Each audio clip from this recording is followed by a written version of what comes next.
சரியா 1931 அக்டோபர் 15 ராமநாதபுரம் மாவட்டத்தில் இருக்கிற ராமேஸ்வரத்துல ஒரு ஆண் குழந்தை பிறக்குது.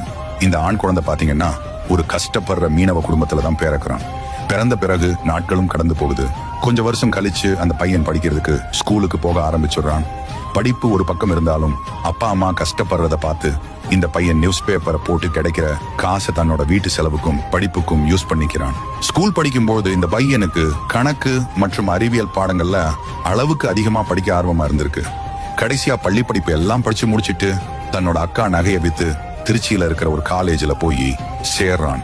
அந்த காலேஜ்ல தனக்கு பிடிச்ச இயற்பியல் துறையை எடுத்து அதுல பட்டமெல்லாம் வாங்குறான். என்னதான் பட்டமெல்லாம் வாங்கினாலும் அவன் சந்தோஷப்படவே இல்லை.